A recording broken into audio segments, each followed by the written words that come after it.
Welcome back. Avid disc golfers in Minnesota likely know our next guest. Jumpin Joe Feidt is in the World Disc Golf Hall of Fame.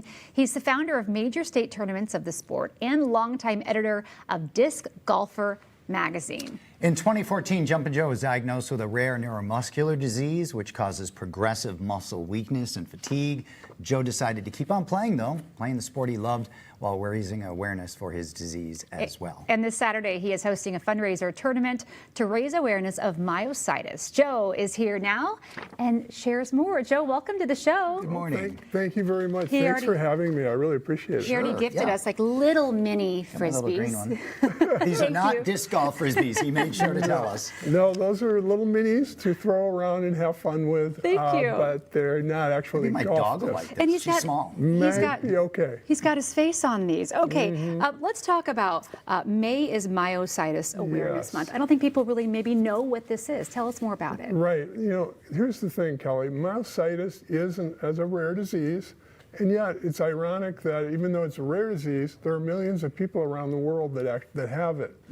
And it's crazy, but if you were to add up all of the rare diseases, about 10% of the whole world has a rare disease, which is kind of amazing.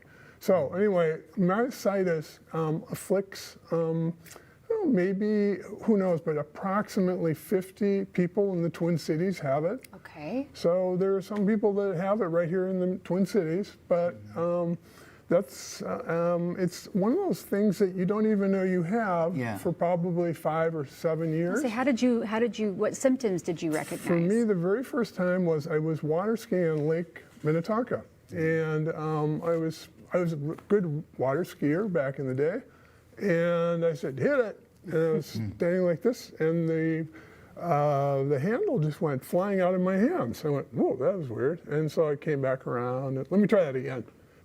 And I realized, wow, my hands aren't very strong anymore. And how old were you when this happened? I was about 60 at that time. And is that the normal age group? Anytime over 50 is when the disease strikes for me, and that disease is called inclusion body myositis. Okay. And sometimes that's, the acronym is IBM, and people have said, is that like a high-tech disease, Joe? No. I feel like I wish. No. But that's the disease I have, and I found out that also when I was having trouble swallowing, which is that's another symptom you have, and I had trouble swallowing, and my doctor said, you know, Joe, you better see a neurologist, and I was like, what the heck is a neurologist? Yeah, right. You don't know until you need one, right? No, and let me tell you, not a good thing to actually have to go to one, but I went to one, and he said, well, I think you have ALS, Joe, and I was like, oh my God. So they said, well, let's go and talk to another one. So I went and saw another doctor in the Twin Cities, and right away he diagnosed me. He said, I've got good news for you, Joe. You don't have ALS. I went, oh, thank you. ALS is a fatal disease. Yes. So he said, but I have bad news for you. And I said, what is that? He said, you have IBM, Joe, inclusion body myositis. And I went, okay. Well, what's that? And he said, well, you're doing pretty good, Joe. It progresses at its own rate. Okay. And anyway, so there's no cure, but it can be treated. Correct. There is no treatment either, Ken. Oh. No. You can only help the symptoms a little bit. All you can do is slow down the progression. Oh, okay. And what I've been doing is by being very active, by playing disc golf up until last year, and playing pickleball. It's been slowing the progression, but there is really no treatment or medication for it yet. However, they're really getting close, and I think within a few years, I think they may have something. Oh, that'll be amazing. Now, we've talked about your disc golf. I know that this is something you feel very passionate about. You love this. You've been playing since 1977. Yes. What got you? What got you into disc golf? I know, it was crazy. I saw something in the Minneapolis Star Tribune, and it was a little notice that there was going to be a Frisbee tournament in Minneapolis at Powderhorn Park. Oh. And I went, oh, wow, that's pretty interesting. I better go check that out. So I went there. I bumped into a college friend who I used to play Frisbee with, and my friend said, Joe, I'm on the pro tour. And I said, what? You're like, I want to be on the pro tour. Yeah, right, I know. I said, there is a pro tour. I couldn't believe it. Wow. Wow. And so yeah, it was pretty amazing. Doug Newland, who became my first Frisbee friend, and he was the one who really got me going on it. And so that's in 2 weeks, he said, Joe, we've got a tournament in Boulder, Colorado.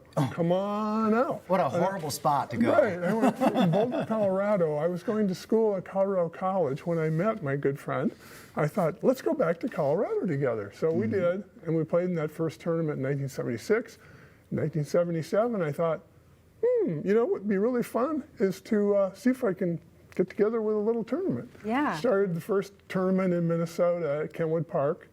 And it was, I couldn't believe it when 30 people showed up to play. I was like, wow. You're the Didn't disc know it was golf that guy. popular. Yeah. I know, right? Now you've got this event happening this weekend. It's a disc golf fundraiser. Yeah. Talk about, it's raising money for research for myositis, or what Correct. can people expect if they show up? Yeah, and, it'd be great if you want to show up. Come on over. We're going to have a tent there, and we'll have, we've got, I think it's 13 different foursomes going off. There is no more. The actual tournament is filled up, so you So you can't can go actually and watch. You can watch though. You can follow around if you want to follow a foursome around, and it's a really fun little course at the First Calvary Baptist Church in Inver Grove Heights. It's a lot harder than it looks. It looks like you just throw it out there. It is absolutely not just throwing a I've frisbee. tried it several times. I mean, they are using all of their might. Yeah, they toss do. that. You wind yourself. That was Yeah. my problem. I wasn't throwing it hard enough. Yeah, it takes a little bit of practice, but honestly, the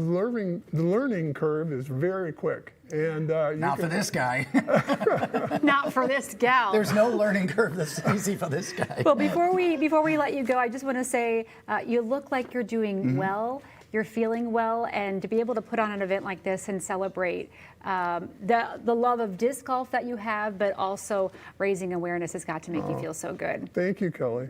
Yeah, thank you so much, appreciate Joe. it. Thanks, Really Ken. appreciate it. We're so glad to have you. If you'd like to know more about the event on Saturday, we have it for you now at MinnesotaLive.com.